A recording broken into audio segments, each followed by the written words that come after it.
It's that time of the week, my favorite time of the week. Hopefully it's yours too. I trust that it is. It's time for the official McCoy podcast, brought to you by the No Coast Beer Co. and the good folks here at Officialized Media. Trust everybody's weekend, and where are we on hump day?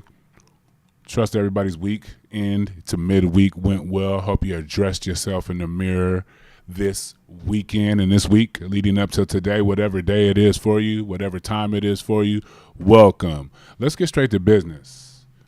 It's one of those straight to business days. Let's get straight to business. Let's get straight to the UFC since they dominated the headlines this weekend and this week in sports. In my opinion, my humble opinion, Khabib dominated Conor McGregor. Afterwards, there was a post-fight brawl.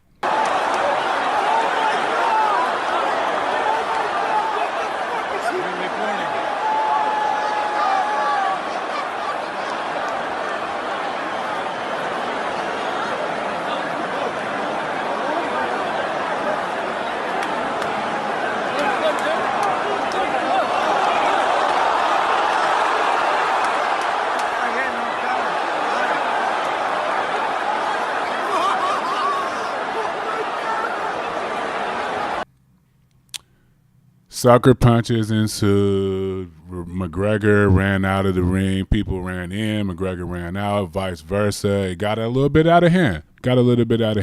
Khabib's reasoning for leaving the ring after his triumphant victory, couldn't even receive his belt from Dana White. I'm pretty sure that was on his bucket list as a UFC fighter, so he missed out on that opportunity. And he wanted all the smoke. Felt like he wanted some smoke. He just didn't have enough smoke from Conor McGregor, sitting there looking like a silly-ass leprechaun after all that trash that he's talking, insulting people's country and religion. But he humbly sat there like a little man, and he was almost like, Conor's look was like, okay, but you know I got that rematch in my contract, right? So you know we're going to have to run this back.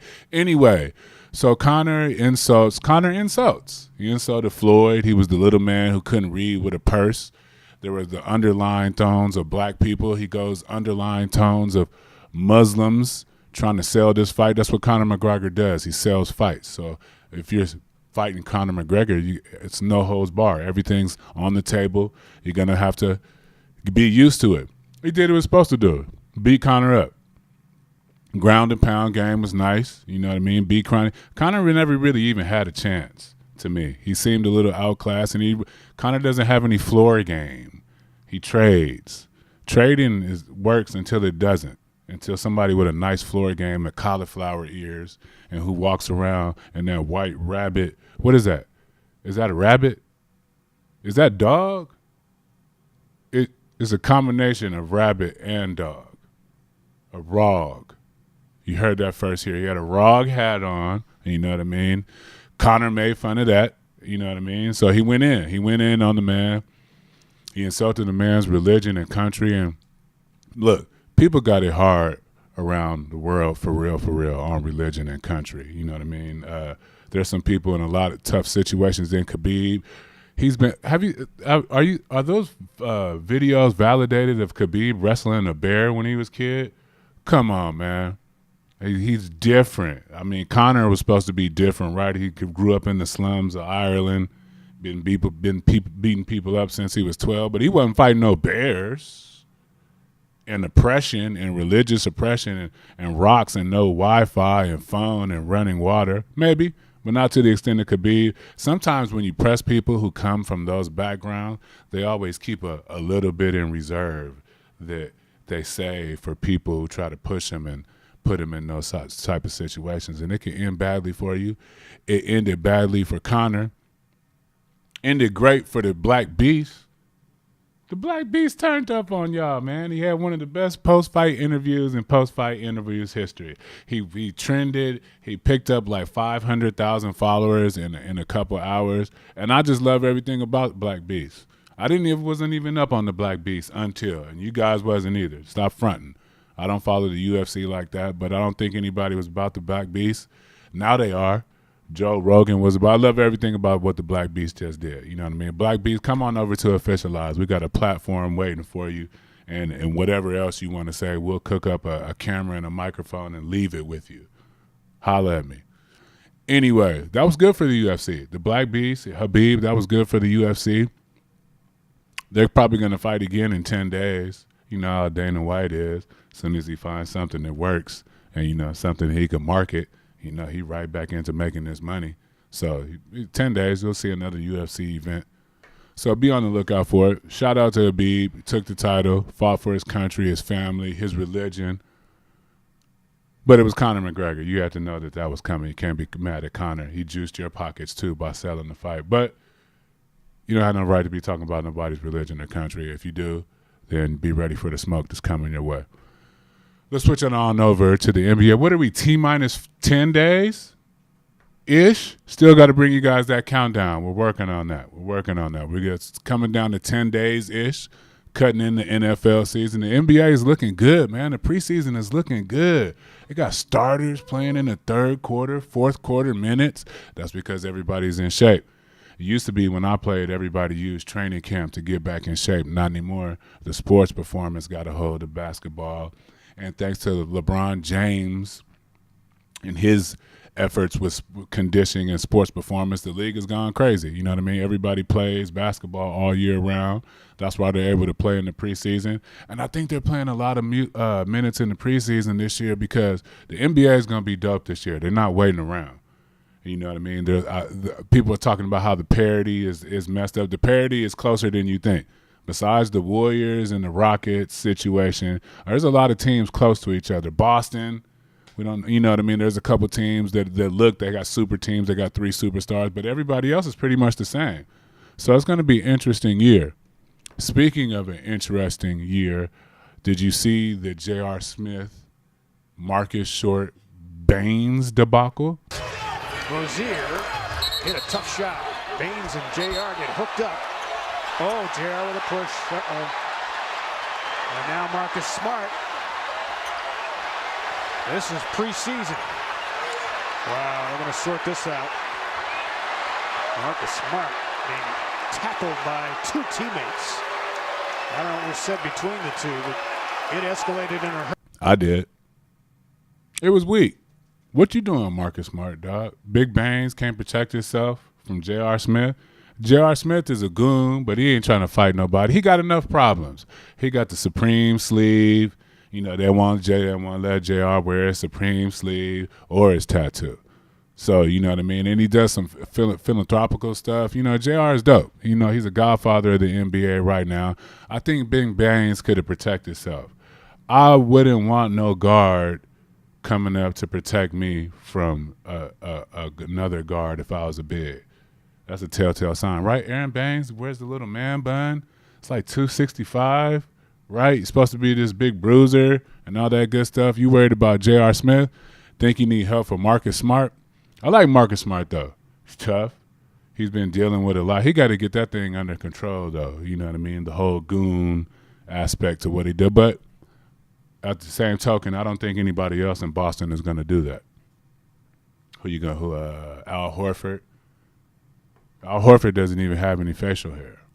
So I don't think that he's going to come stick up for anybody. You know what I mean? Al Horford's too busy being the jack of all trades and doing what he has to do for Boston to win. Anyway, you got to stay out of that situation, Marcus Smart. You know what I mean? JR, you lucky JR, you know, he didn't have no time today. Don't stick up for big fellas, you know what I mean? To take the gun, that's just taking the goon role to another level. LeBron James, his kids drink wine. I got very mature 14 and 11-year-olds. Yeah. My 14 and 11-year-olds drink wine. Really? Yeah, that's how mature they are. Wow. That's They impressive. be driving next week, too. White bread. Whatever dad's mom's having, man. Put it on me, though. Don't put it on mom. Put it on dad. Put it on dad.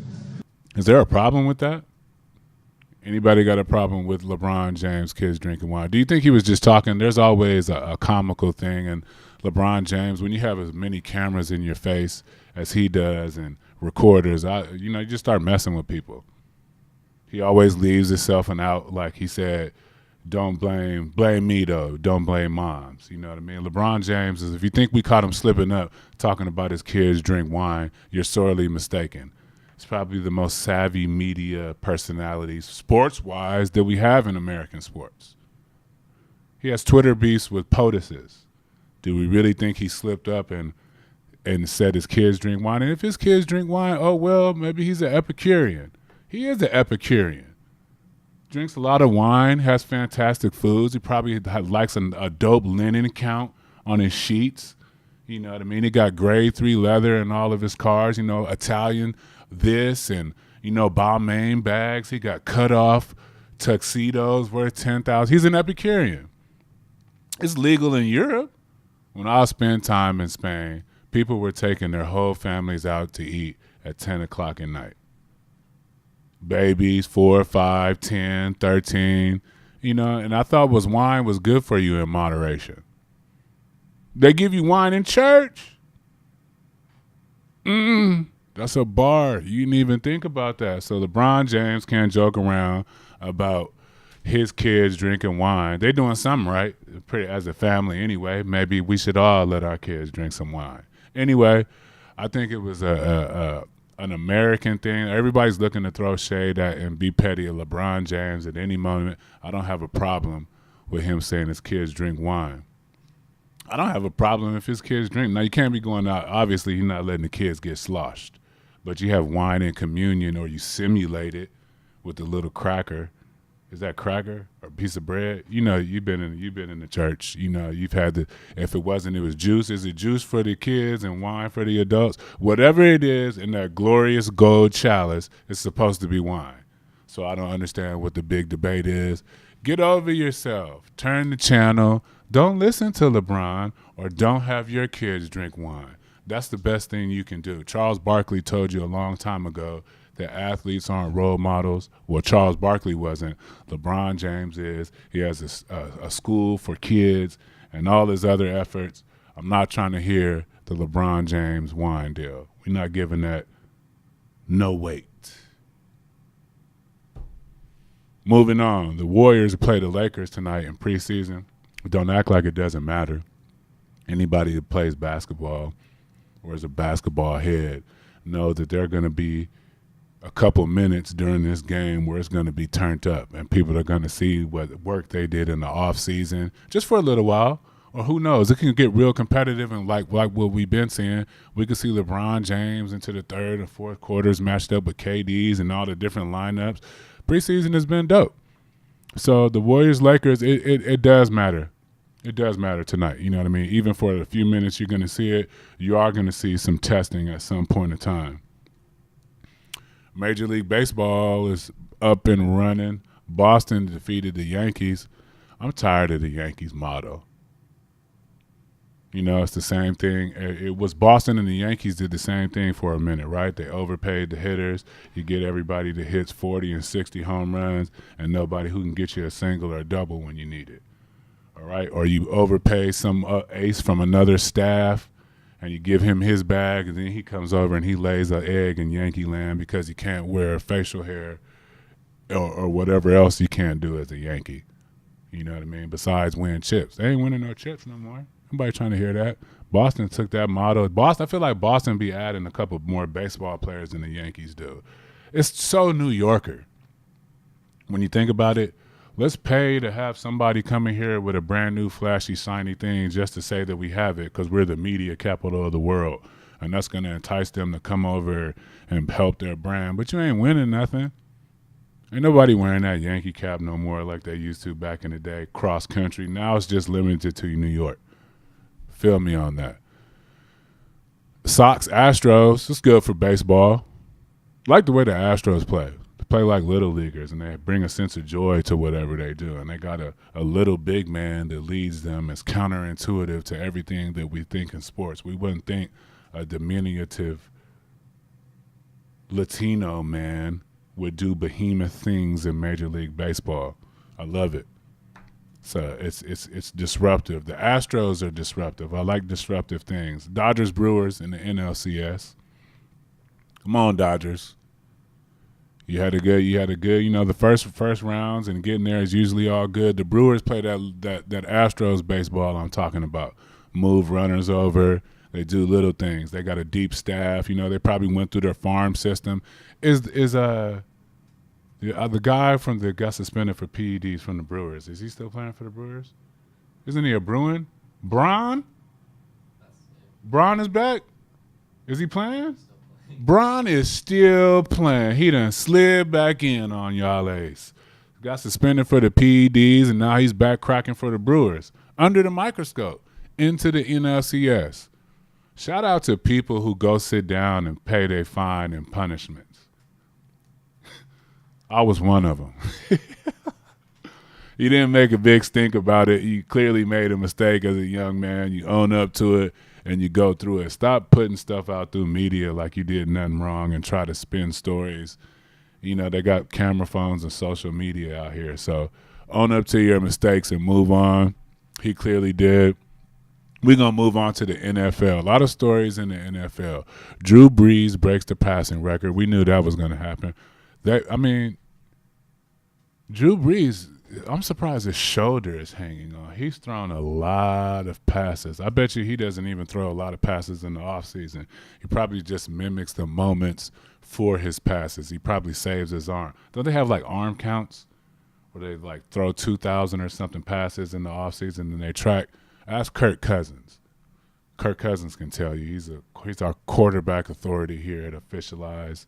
He's done the wake-up call with Josh Allen and a couple budding in NFL quarterbacks, so go peep that out. Did you see the silly Peyton Manning video?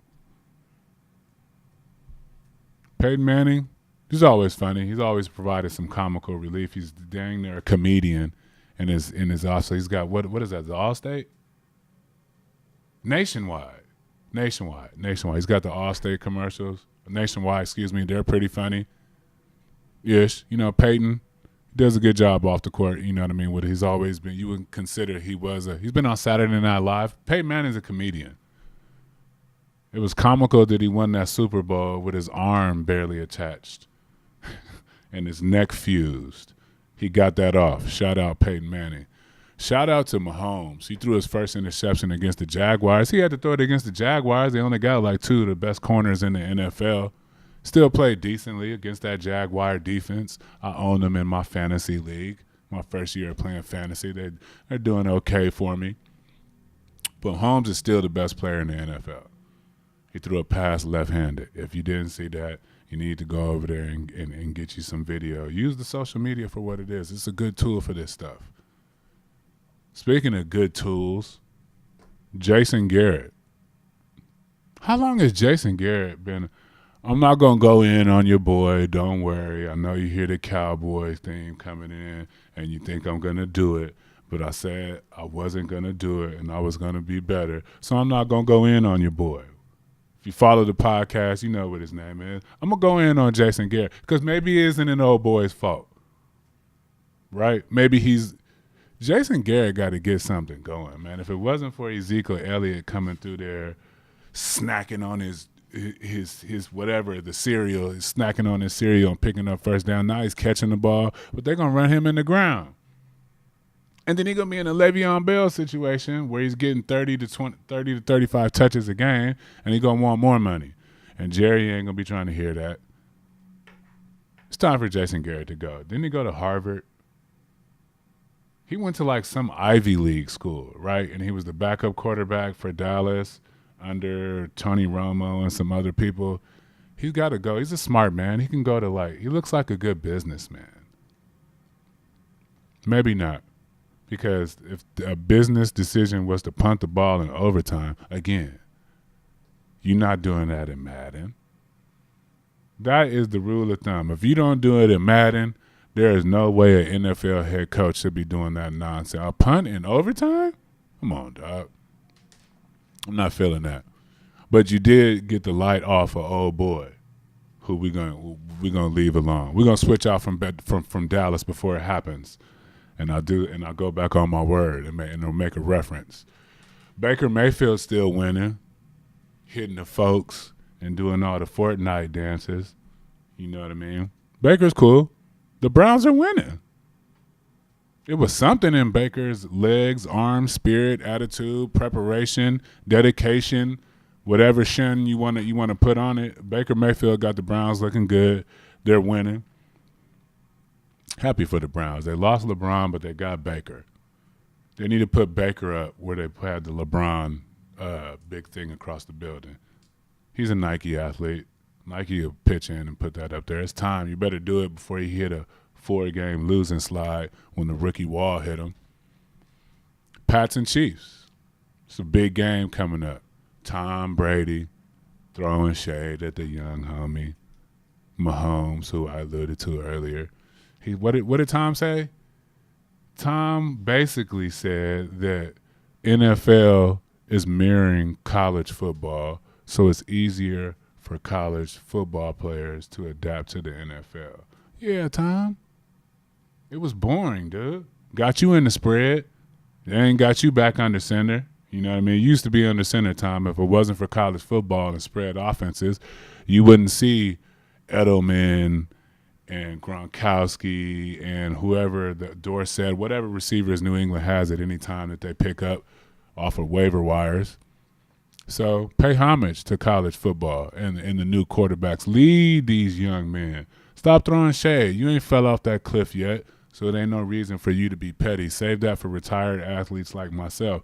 You need to be asking Patrick Mahomes about some of these nuances with this run pass options and spread things, because he probably took something for you. Don't act like that. Make a contribution to the culture. They'll forever be grateful. I bet you Kirk Cousins wouldn't have said that. Did you see what Kirk Cousins told the quarterback for the Rams? Goff. You see that? You see what Kirk Cousins told Goff? Right on the spot. He told him it's probably one of the best individual quarterback performances he's seen in the last couple of years. That's the difference between Kirk Cousins and Tom Brady. You know, Kirk Cousins is a real-life quarterback. Tom Brady, he's transferred over into a brand. Got Giselle over there. They got Uggs and Victoria's Secret money. Houses all over the world. Come on, Tom. Can't be doing that. You know, contribute to the young man. Help him out. He probably got some free game for you about the spread offense.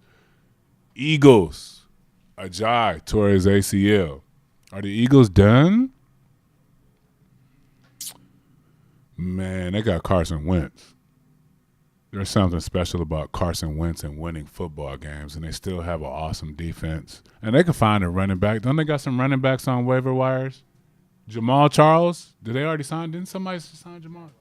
Yeah, they got a running back somewhere.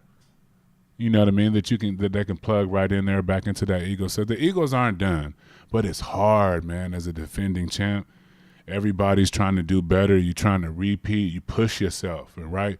You already know that the bar is set at championship. You just won the championship. If for real, it's championship or bust. And sometimes when it's championship or bust, a couple people along the way bust their ace, meaning in the process of busting their behinds, trying to become better athletes, better human beings, injuries occur because everybody's coming for your spot. You're always ignoring pain, pushing the limit, and that's what you get.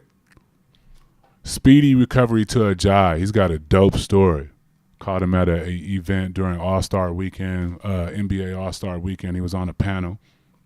Very bright young man, I believe. Maybe from Haiti or Jamaica or something like that, too. I do believe his story went. Anyway, he made himself to an NFL running back. He won a championship last year. Hope he has a speedy recovery.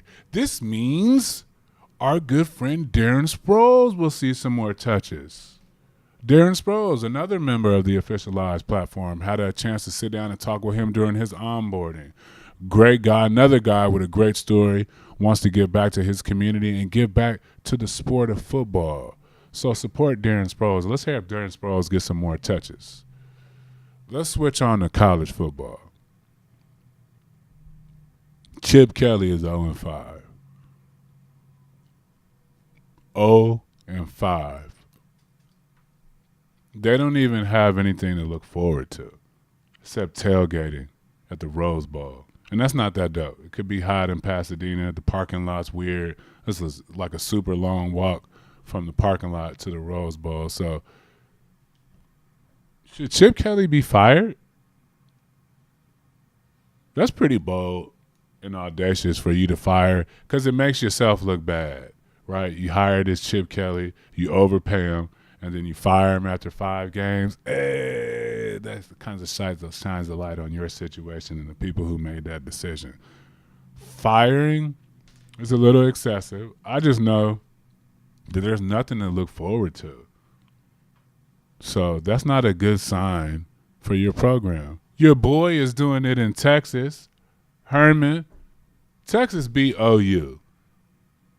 I thought OU was going to run 50 points on everybody and run the table and get beat up by a SEC team because that's usually how it goes. Don't act like it doesn't. That's usually how it goes. But Tom Herman? Herman. What is Texas' record? 5-1. UCLA is 0-5.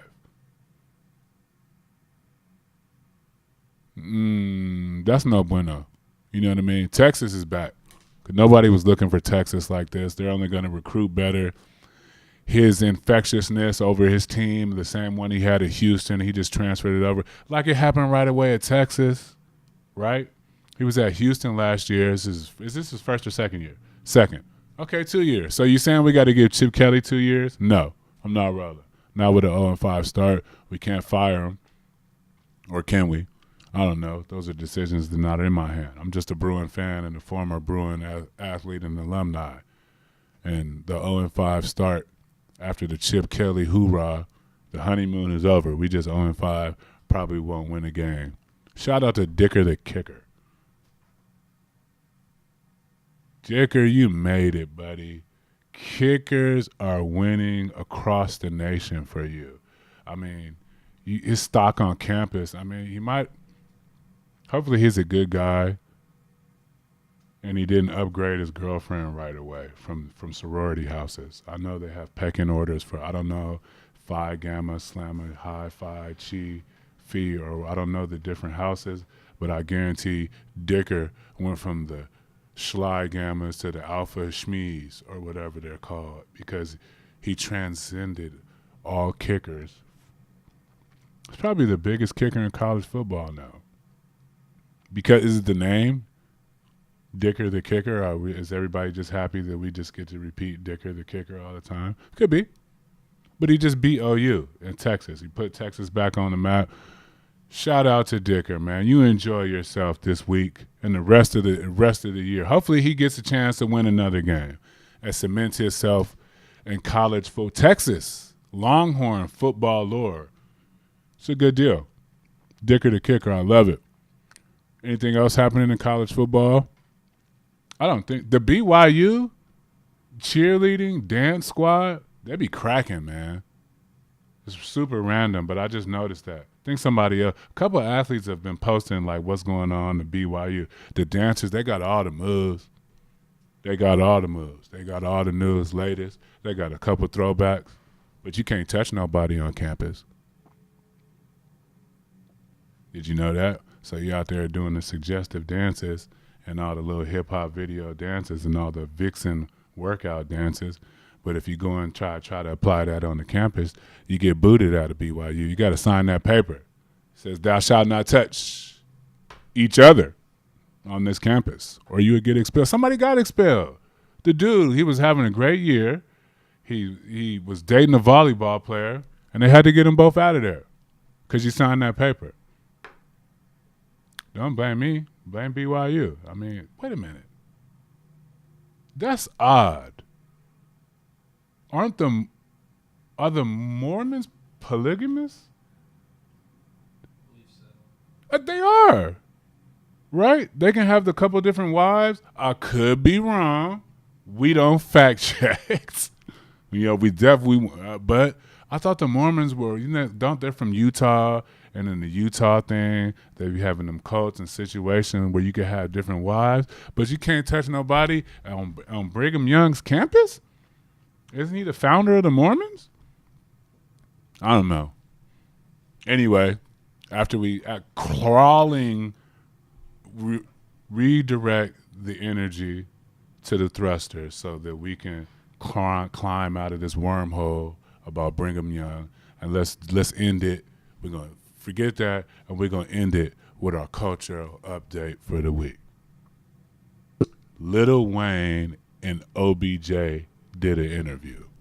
It got weird, as it usually does in these situations, which is what we love. They call that content. They call that virality, whatever you want to call it. We call it getting weird here at Officialize and on the Official McCoy podcast, sometimes for lack of a better word.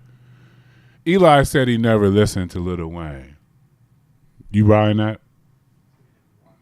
He said he didn't watch Lil Wayne. What is there to watch from Lil Wayne? Lil Wayne got a cartoon or a TV show that we don't know about? He just dropped a Carter 5 after 10 years. He only had one little Alexa commercial. What you mean you don't watch Lil Wayne? Maybe you're watching or hearing the wrong things, Eli. I used to like Eli because he has that look like he really doesn't care. If he throws a touchdown to information, he just hits that Eli Stone face, which is dope. But Eli, you tripping. You ain't throwing the ball to OBJ. He got to throw the rock now. That's embarrassing, Eli. I was riding with you when they broke up your consecutive starts thing for some odd reason.